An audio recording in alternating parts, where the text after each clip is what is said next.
Yeah, so first and foremost, thank you so much for having us. Of course, we enjoy doing these partner events.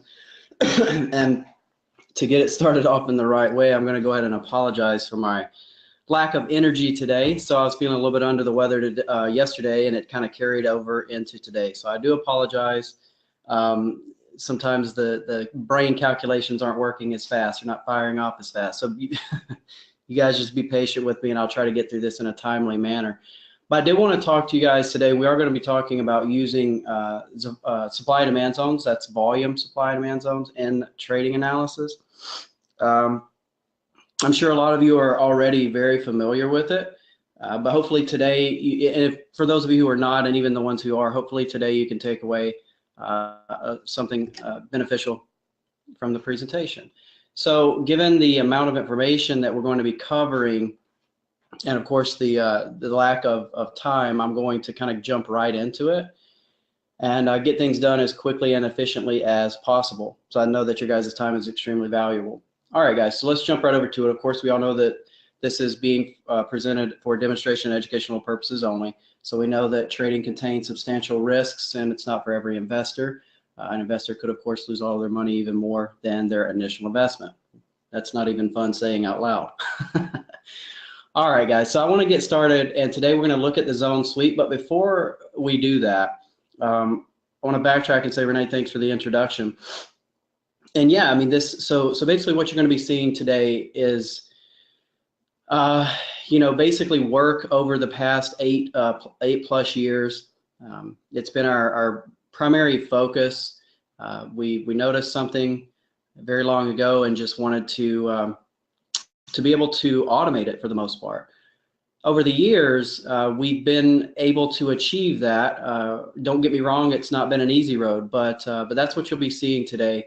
And hopefully it can help many of you as it's helped others, including ourselves. Okay. All right. So let's go ahead and get started with some basic principles before actually looking at the zone suite and any of the actual software. Let's look at supply and demand in general. And again, guys, I don't want to kind of bore you with stuff that you're already familiar with, but it is very important, and it is the core of everything, at least for us in our software development and analysis. So I do want to cover it. So supply and demand in the financial markets is it's an economic model of price determination. It does conclude that in a competitive market, price is going to function to equalize the quantity demanded by the consumers as well as the quantity supplied by the producers, and it results in an economic equilibrium of price and quantity. Okay, and this is not only just the financial markets, of course. I mean, supply and demand is essentially relevant to any buying and selling, right? But the financial principles are as follows. When supply, and let's say this in different terminology, supply or sellers exceed the buyers, there's going to be a turn in price action. Price will be driven down due to the quantity of goods being produced and the lack of demand for those particular goods. Now, just the opposite holds true, right? When the buyers exceed the sellers, there's typically a turn in price action. However, price is driven up in this case because there's a quantity of goods being demanded. In other words, a lot of people want it, but there's a very, there's a lack of supply for whatever that instrument or that particular good is. Okay. All right, so let's look at the equation of supply and demand. And so again, this is relative to any and all buying, but we are simply focused on the financial markets and trading analysis in particular. So a transaction in itself, and that's to say you as the buyer or the seller, in order for that to exist, it has to consist of both a buyer and a seller. So if we went to, let's say, a store, right, and we wanted to buy a Snickers candy bar, but they didn't have one at that particular store, obviously I couldn't purchase that.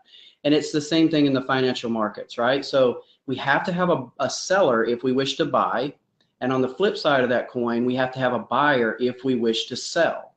Okay. So whoever holds the remaining contracts, and this could be shares as well, right? We're referencing futures contracts in this case, but it could be anything. So contracts, shares, etc. And whoever holds the remaining wins. So the equation is as follows. If we have two buyers and only one seller, that equates to more willing demand, therefore price moves higher. And the opposite, if we have 2 willing sellers and only 1 buyer, that equates to more willing supply or sellers, and in which case it moves price lower. Okay.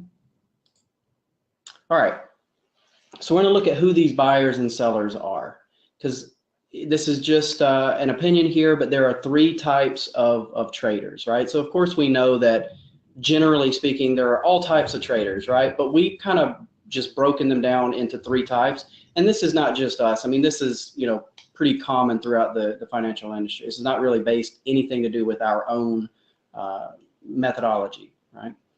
So there's 3 types. The first is the retail. So to define that, a retail trader is an individual, such as maybe some of you guys, ourselves, some of our members, you know, things like that.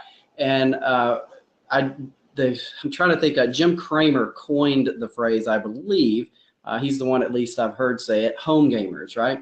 So people who are actually doing their executing from home, from perhaps their home PCs and so on and so forth. Macs, maybe, you know, of course, just their computers. The second type is the commercial traders. Okay, these are typically your corporate entities, such as pension fund managers, right? It's a good example of commercial traders. And the third example would be your institutions, right? So that's the banks and the investment firms. Think Goldman Sachs, those types of guys. So you really, when you think of institutions, you think of big money, large money. So who controls the financial markets? The institutional traders. Again, it could be, you know, whomever has the largest capital, right? And so by definition here, we've stated that is the institution, as they typically hold the most capital.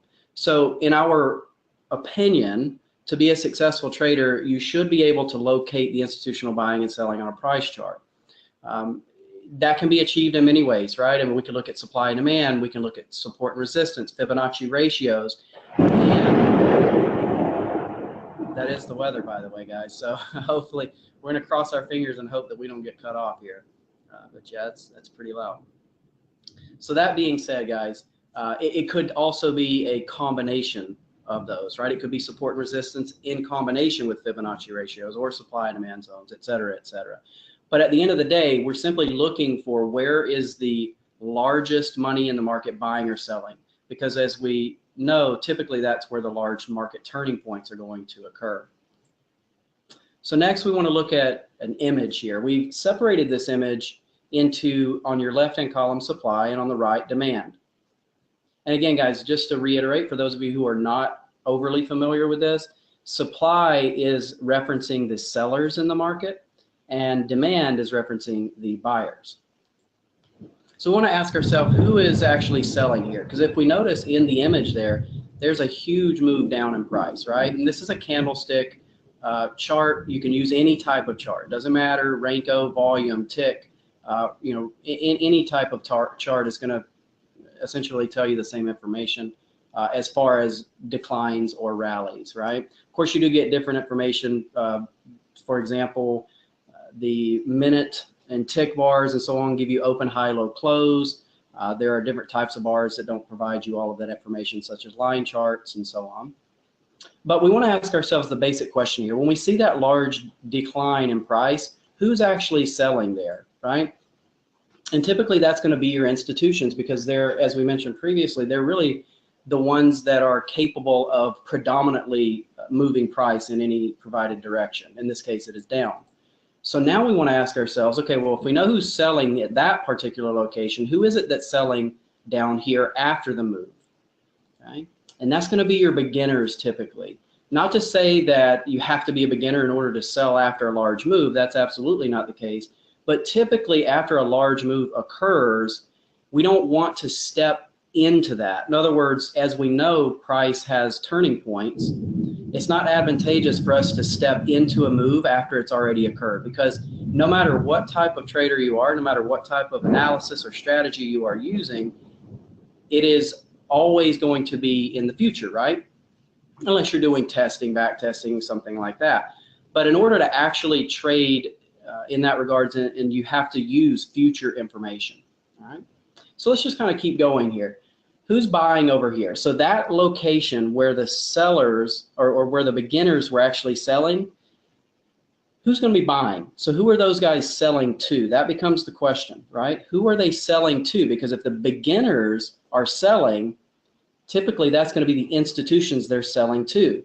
And therefore you end up with a large rally in price. Why? Well, because they hold the most capital. Okay? They're capable of doing things that retail traders are in fact not. At least not us. Maybe there's some retail traders that can. So who is it that's buying here? Again, we're talking about after the rally in price. It's already occurred. So if we're looking to trade the future, right, we want to be ahead of the curve, so to speak, right? We want to buy after, we want to buy before, excuse me, the rally, as well as we want to sell before the decline. So who is it that's buying here? Therefore, again, it's going to be your beginners. They're buying after the large rally in price. We want to be very mindful of that. I'm sure if you guys can hear that as well as I can, but it's interesting. Sounds like we're kind of in a scary movie, right? All right, so let's keep going here, guys. What we can do is we can take zone theory and just, we're talking about basic rectangles here. You could also use rays, lines, horizontal lines, anything that you want. Essentially, we're trying to dictate the area in itself where we feel or where we've dictated based on our methodology and analysis that this institutional buying and selling has occurred. And that's what allows us to move forward in time, right? So that's how we can use this for furthering our future or forward-looking analysis. All right, so if we continue, just so you guys know, that image that you were just looking at, it is the exact same image that you're seeing now. It's just that we didn't actually cut it in half. So we want to get the whole picture, the bird's eye view, if you will. All right, so what we're going to do here is we're going to look at that top area where we had that zone drawn. And as you can see, this is the large quantity of selling. This is where we indicated that we believed institutions to be the sellers. Okay, so this would be institutional selling and or large quantity selling. And as you can see, when we return to that area, we have yet another large decline away from it. Okay, so the way that supply and demand works, guys, in our experience and nothing more than our opinion, when we have areas of supply or demand, they typically hold and then they become, if you will, support and resistance. So it's not to say that they can't continue to hold the markets up or down multiple times. In fact, we've seen that happen over and over and over again. It's these areas that originate, and we're going to look at this in just a moment actually, they originate and then we return to them. Okay, but every time we return to them, some of the advanced style traders or just typical supply and demand traders, not only do they use what has previously occurred, but they're also executing new orders. Therefore, new order flow is being placed at that location every time we return to it. And while it's diminishing the order flow that was originated there, it is indeed adding new order flow to it. So that's why a level can continue to hold sometimes, and you'll see those support and resistance levels time and time again. It's pretty interesting to watch, in fact. All right, so what we end up with is quite simply high probability, low risk entry to the downside with an extreme high reward. Okay, and the reason for that is because the reward is dictated by where the opposing order flow is. So if I'm looking to sell, quite simply, I'm looking for the opposing, that would be the buying order flow, to stop me and or potentially even turn back to the upside. So that's why you have relatively large reward. I say relatively because it will be different at every supply demand location. We can also look at risk management, of course. If the risk to reward is not great enough, then we don't take that position and so on and so forth. All right. Okay, so again, at these locations, you end up with the high probability, low risk entry, in this case to the buy side with an extremely high reward. Again, all the way back up to where the large quantity selling has taken place. All right. Very good. So we'll just keep moving forward. I'm trying to get through this as quickly as possible, guys. Only a couple more slides before we'll look at the software, and then if I have time, which I'm hoping that I will, I'm going to actually go out to the live markets. Let you guys see all of this in real time. Okay, so let's look at order flow in supply and demand trading. This is one of those slides, guys. I'm just going to throw it out there. I've literally had someone come to me in the past and almost chuckle, literally almost chuckle at this slide because they thought it was too simple. And I said, I assure you it is not. In fact, it's exactly how the markets react over and over and over again. And so they, went through our course and came back to us, several months later, and they certainly were not chuckling at the slide. In fact, they told us how, in the beginning they thought it was too simple, but over time they found that being that simple was most advantageous for them. So let's look at this. Hopefully you guys won't chuckle, and hopefully you'll actually start to see this on your own price chart. It's absolutely, truly amazing, right? But if you think about the order flow as just a pile of orders, literally, like by pile of orders, I mean, let's say every time you place a limit order on any provided exchange, New York Stock Exchange, CME, CBOT, et cetera, that order literally sits on the exchange, right? And if you combine that with, say, maybe even 100 other traders around the world at that same price point, you end up with a pile of existing orders, right? And so that's what this representation is. It's literally just a graphical representation of a bunch of piles of orders sitting on any given exchange. It depends on the market, of course, but this is all being provided and assumed that this is the same market, of course. So price in itself, it literally gravitates from one pile of order flow to the next, and then it just repeats this process indefinitely over and over again. So here we have price moving to the downside on an impulse wave.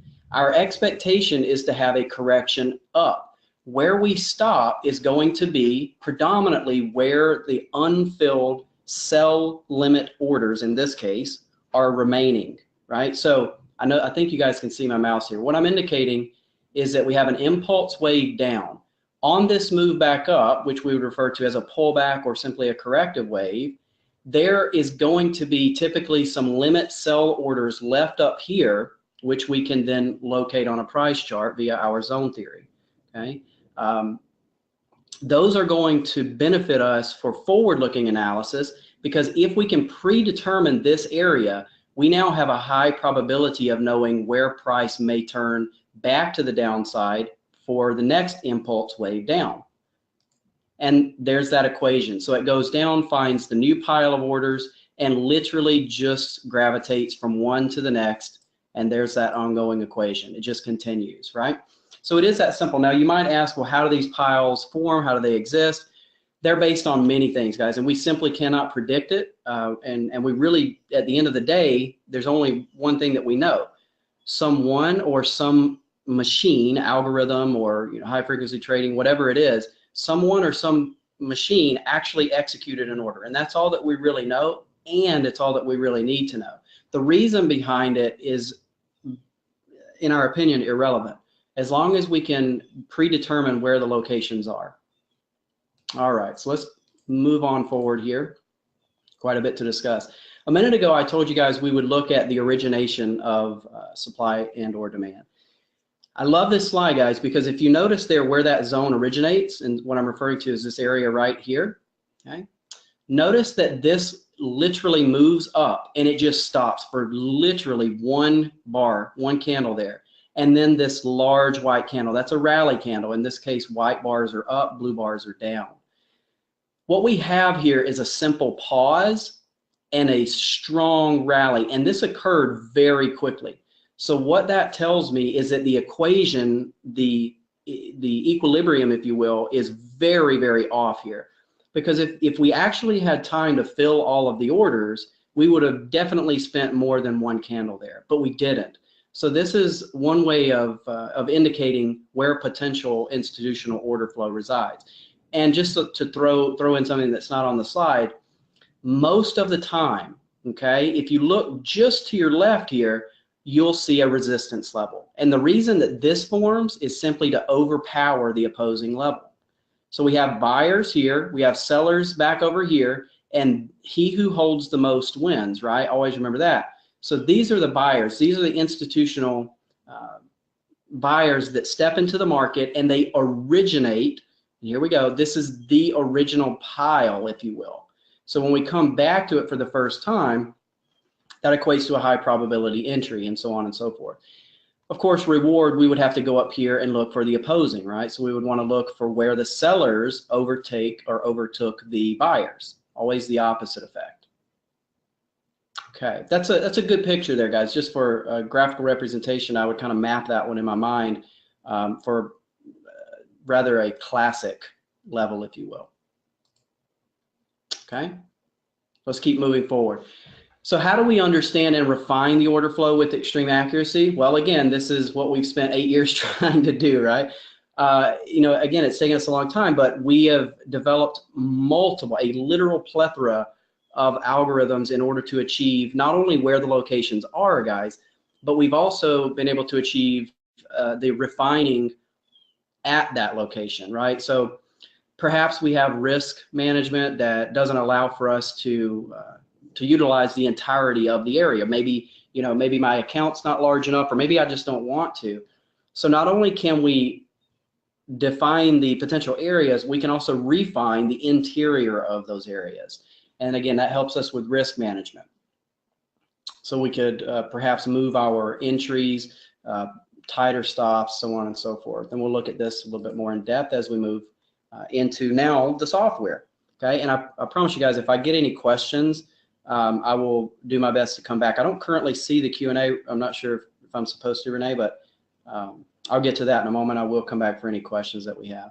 So let's go ahead and look at the zone suite, how to remove subjectivity in your trading analysis. I think a better way of saying this would be how to reduce your subjectivity in your trading analysis, right? And the reason I say that is because unless you're looking at fully automated 100%, then you're going to be required, of course, to actually execute the position. So you have to be capable and emotionally stable enough to follow your rule set. Okay, and we all do. That's the most difficult part of trading, right? And that's one of the primary reasons that we wanted to develop a tool so that we didn't have to make so many decisions. At the end of the day, decisions are what hinder our ability to stabilize our emotions, right? At least in our experience. And we found that by having the graphical representation on the chart for us, we're not having to make those decisions. We can simply now make the decision, is this with the context of the market? If yes, do I want to be the buyer there, yes or no, right? Does it meet my criteria in order to actually execute a position? Okay, so the zone suite, this is what we call our PFAZoneSuite. It's a tool that's designed to, well, and I did indicate it there, to reduce the subjectivity and unnecessary emotions from trading analysis. It accounts for price recognition, volume changes, as well as market volatility on the fly. It utilizes this information, guys, to display easy to follow graphics on any instrument in any time frame. So we can look at any instrument that's futures, forex, and equities, right? It can, of course, be implemented into your current strategy. So by all means, we're not saying, hey, this is the holy grail, you know, use this and this alone. Absolutely not. The great thing about this is that it can be back tested, right? It does keep track of historical calculations, so you can absolutely back test it, and you can implement that into whatever you're doing. You may find that you love, you know, for all intents and purposes, an oscillating indicator, overbought, oversold, or you know, anything, Fibonacci ratios, right? So what you can do is enhance or add confluence measures to your current strategy, right? For ourselves, of course, we do use this in its entirety without other confluence measures. We have everything built into the zone suite that we need. So let's go ahead and start looking at that now. Okay, but I certainly don't want to present this as a tool that's going to do everything for you, because at the end of the day, that's simply not true. It's designed as a tool, as we mentioned, to reduce that subjectivity and those unnecessary emotions. So let's go ahead and look at some of the vast functionality that's built into this tool. Okay, and everything that you're going to see here is actually built into the zone suite. So first, let's look at the volume profile. Earlier in the presentation, we talked about the refining of the order flow, right? So we can define the locations, that's to say the supply and or the demand potential locations where we anticipate that future buying or selling may occur. And then we can refine that via our nice looking volume profile there. This can of course be customized, all of this, whatever color scheme you like, guys. But it helps to reduce that risk. So for example, in this area, I'll kind of get into a little bit of how we use it. But basically what we're looking for is volume profile at the high probability locations. And we're looking for predominantly not only where new orders will be placed, but we're also looking for where are the orders sitting that have not yet been filled that were originated there. And so this is what really helps us to achieve that. And if you notice right into this open area here, again, this can be color coded any way that you want, customized. But the way that we've done it is simply this gray area here. So that to us is indicating not where the new orders are going to get placed, but where the origination orders still potentially exist. So then if we combine that with orders that could be placed as we return there, you essentially have two combined types of traders, if you will, right? One that just loves to let their orders sit there on limit orders, and another who likes to place orders at their location in real time, maybe even market orders, something to that nature. Okay, so if we zoom in on that to the left side of it, you'll notice some raw numbers here. This is one of the great things about us, guys. We can go back literally even in our historical zone locations, and we can differentiate the buyers and the sellers. What you're seeing here on the left is a buy to sell ratio. So at this particular zone, we could see that we had over 2 million sellers, and we had over 1 million, almost 2 million buyers. So the sellers heavily outweighed the buyers. We can also average those. So if we want to see what the average of this zone compared to, say, previous zones of that type and or both types, then we can also do that. And that's our average numbers there. You might be thinking to yourself, why would I want to do that? Well, at any given time, this can help us to determine how strong and or weak the zone is, A, and B, how strong or weak it may be for future purposes. So for example, we can see how many orders have already been filled there, okay? And compare that to all the previous zones, and then if there are leftover orders that potentially have not been filled, we can use that for future purposes as well. So again, just a feature.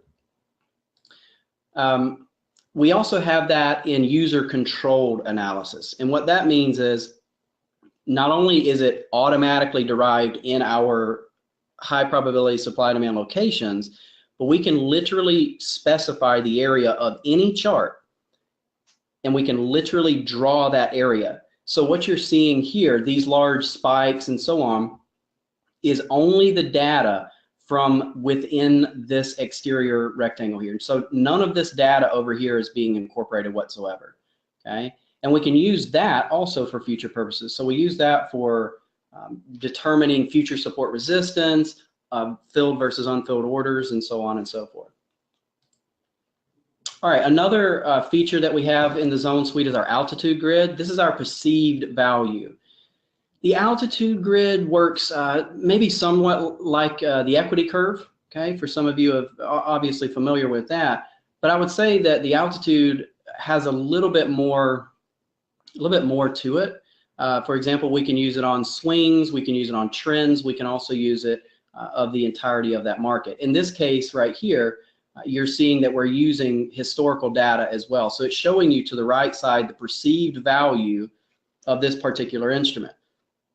And what that means is in the red shaded area, this is high probability selling locations, right? So if we were to combine the analysis, we would say, show me the altitude perceived value where the sellers could potentially exist, and then reduce that, mitigate our risk into a high probability location within that area. So therefore, another means of mitigating our risk, right? We can reduce that down.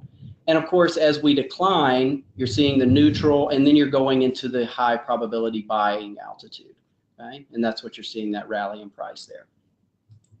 All right, so another great feature that we've implemented over the years is market structure. I'm sure everyone is very familiar with this. And market structure, we've taken our own approach to it by not only just utilizing swings in the market, but we're also incorporating who's in control of the market at that time.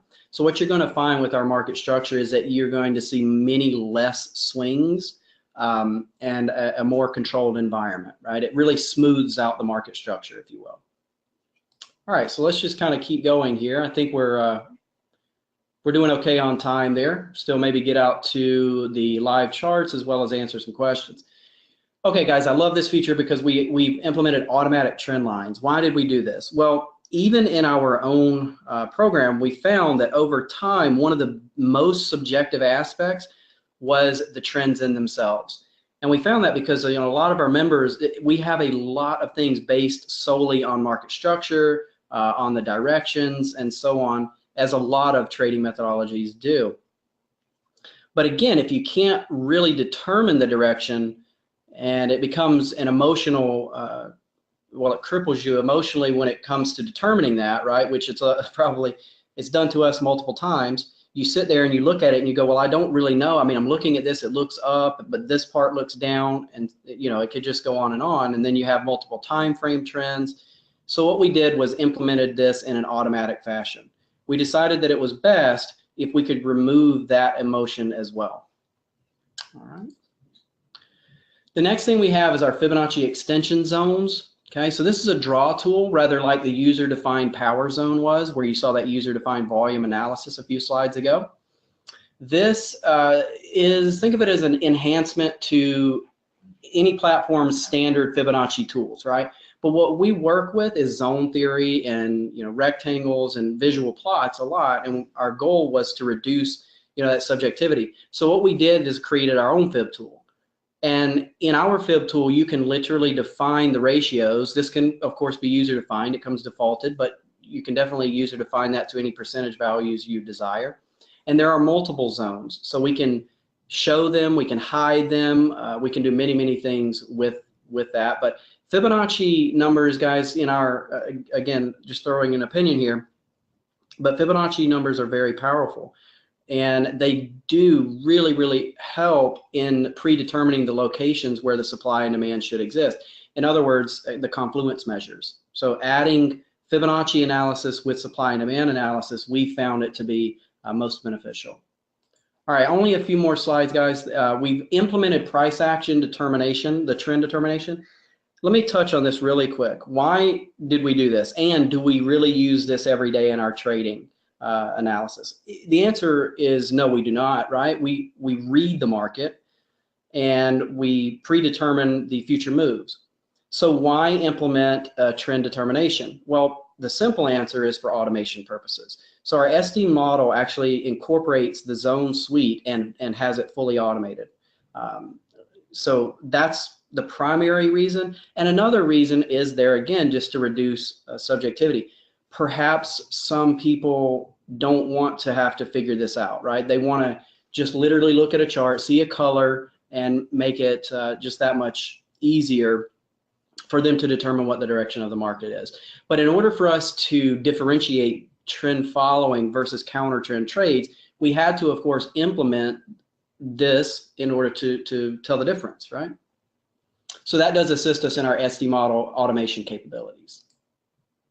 All right, next we'll talk about the price action trailing stop. This too is rather the same thing. We implemented it primarily for automation purposes because, especially when we're looking at large positions, we want to be able to trail our stop. We don't want to just always leave it there. And we found that in order to do that, of course, we had to implement something so that our code could read against, right? Not only did we implement it, but we implemented two different methods of it. One is your ATR version. So that's what you're seeing there on the chart. Those are actually custom graphics, but it's an acronym for average true range. Now the second option is a swing capability. So we can literally trail our stops based on the swings in the market if we desire. Again, we like to have options, and this is one of the reasons that we say it can be implemented into essentially any trading plan, because you, the user, can define what you want to do. You're not just stuck into one way of doing things. And of course, if you don't want to use it, then we can simply turn that off at any time. All right, so we're going to get into our trade details box. Only about 3 more slides left, guys. The trade details box, this is also a custom graphic, and we said, look, here's the thing. We want to keep this very simple yet very effective. We want to reduce our emotions. We want to be able to follow along in a visual aspect, and just literally be able to quickly relate to that market day in and day out. So what we did was we developed our trade data box. And in that data box, what I'm going to do here is just kind of zoom in. In that data box, we have both our short and trade details at any time. So let's step back a few slides, and we were talking about that trend determination. In order to do this, in order to differentiate these short and long trade details with the trend following versus counter trend measures, again, we had to implement that trend determination. So that's going to all display here in the data box. You can user define essentially all of your risk management. You can tell it how much your maximum risk tolerance is. You can define what profit targets you're looking for. We can define up to 3 profit targets.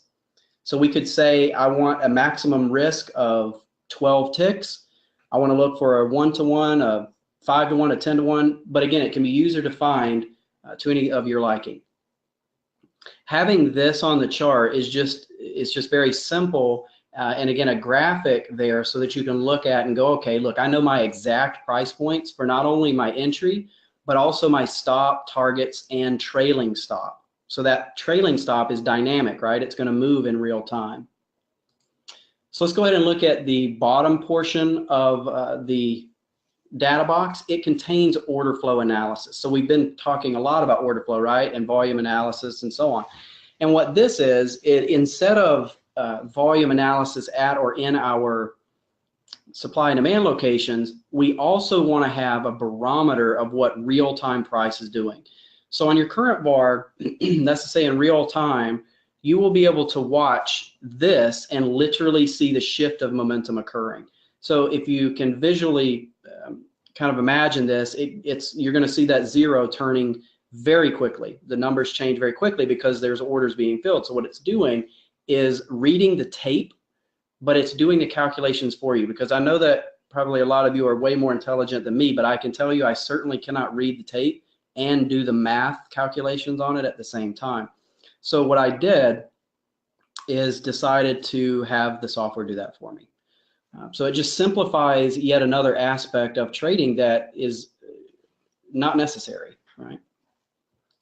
Okay, last slide here, guys. I want to talk about the user interface to the software. We've basically put as much as we possibly could into the user interface here so that you never have to leave the chart. Now, you may have to do this in the very beginning. For example, the development of your trade plan. How many ticks are you willing to risk? What do you want your targets to be? So on and so forth. There are multiple options, and we can look at that later. I'm a little crunched for time here, but we'll look at that later. But the user interface, as you can see, is multiple, has a plethora of options there, all with your submenus and some with submenus of those. A lot of options. Don't worry. This is, while it may seem overwhelming, it's very simple, very basic. These are on-off toggles, as well as you notice, they're all data, formation data, zone type. Those are different calculation methods, and it does literally adapt the underlying algorithms based on those calculations. We'll get you all this information that you need, guys, but unfortunately with the time, I can't really go into each and every one of those, but we do have tutorial on all of this. So of course, if you want to get the free, you can get a free demo of our software, no problem there. I'll show you that in just a moment. Test it out for yourself, and we definitely want you guys to do that to see if it's most beneficial in your trading. Let's look at the last, that was the last slide as I mentioned, but let's look at the conclusion slide before we actually go out to the charts for only a couple minutes as I'm doing Q&A. So guys, if you decide that you want to go with the Zone Suite, if it's something that would be of benefit in your trading, first, like I said, test it. By all means, absolutely. Test it, put it on your own charts. It's compatible with NinjaTrader 8, absolutely. And so with the inclusions, we get you a lifetime license if you decide to make the purchase, free version updates, and I'll let you go through all of this, but of course we will help you with the installation, offer extensive email and remote support. We do provide you with custom chart templates so that you don't have to go out and build this. If you want your chart to look just like ours, of course that will be installed with the software as well. There is that training tutorial which I mentioned. This is going to come to you free, by the way. If you get the demo, and it's literally, if you get the demo, you put it on your chart, you're using it absolutely free, you will get the tutorial, so it will go through and teach you about all the different settings, the functions, et cetera, et cetera. And then, of course, we're always here to support you because it is a vast amount of information. Of course, the automatic supply and demand zones in themselves, the volume data analysis, both user-defined and automatically derived in the zones. That user-friendly interface we just looked at, and these are just a literal list, guys, of all of the vast functionality that we put into the Zone Suite over the years. Again, we have our market structure, altitude grid, power zone and fib zones draw tools. We have that trend ID, the trail stop. We literally have push button targets on each and every zone. We have that trade details box. So I know I apologize, guys. I kind of put the links here so you could have actually clicked that, but I didn't realize that I didn't get to upload the PowerPoint. So it's not actually clickable as I'm just sharing my screen, but that's okay. So here's what I want to do. Give me just one moment here if I can bring this up. So before I get out to the real-time charts, and I just want you guys to take a look here. So if you go to purefinancialacademy.com, okay, so if we were to go there, that's going to be our home page, and you can go through all of this information. But basically up in the software menu there, if you click on supply demand zones, you notice right over here in the right-hand column, you can get that free demonstration, right? No credit card, none of that nonsense required. We just want you to feel like you can use it and see if it is beneficial for you. We're very confident and feel that it will be, but everyone is a little bit different, guys. And so at the end of the day, we're not doing anything other than providing a tool that we believe will help many, many people, or at least we hope that it does, right? Okay. There are both buy and subscription options, which you can look at on the site. So let's do this real quick. Okay, so here we go in real time. I think I have about 2 minutes here, guys, really pushing on time. So Renee, is there a way that I can look at the questions? Perhaps there may be some questions coming in or anything? Yeah, on the dashboard under questions. Okay. Under questions, there we go. Like in the box, it'll pop out the questions box. Okay, excellent. Excellent. All right, let's see here. Is your delta the same delta used by option traders? Ours can be used for options, but not on the actual options instruments, right? The NinjaTrader platform is not capable of executing on options. So the way that we would implement that would be if you're looking at options on, say, Bank of America, we would apply our software to the Bank of America equity and use it in conjunction with an options platform. Absolutely. All right. Let's see, guys. I'm going to try to move forward real quick. Oh, what a great question. Will it work with Bloodhound? Yes, it will. What a wonderful question. Yeah, so we're compatible with, but do bear in mind, I'll let you guys get with Bloodhound. Those guys are amazing over there. In fact, we're working directly with them. But yeah, absolutely. So we just be mindful that it is currently in the NinjaTrader 7 version. We are already compatible with NinjaTrader 8, but I will specify this for you. If you contact us and you purchase the NinjaTrader 8 version, we'll go ahead and provide you with a license for the NinjaTrader 7 version at no cost. That's just an offer for the presentation here. Guys, goodness gracious, I've pushed on time, and this being my first event especially, I can't push Renee any further over time. I do apologize. But what I want to do is make you guys fully aware. Just do this. I promise you, you guys will see how extensive our support is. If you go to purefinancialacademy.com, there's multiple ways to do it, but just simply click on Contact Us, right? If you click on Contact Us right there, it's going to load our page, okay? And right in through here, just shoot us an email, okay? Shoot us an email, and we'll be more than happy to answer any questions that you have, get you, if you need help with remote support, anything and everything that you need. Just let us know. I really want to tell you how much I appreciated your guys' time today. I'm very sorry that I didn't get to spend any more time on the actual charts, but give us a call or an email or something. We'll be happy to do that. I want to wish you all a very good rest of your day.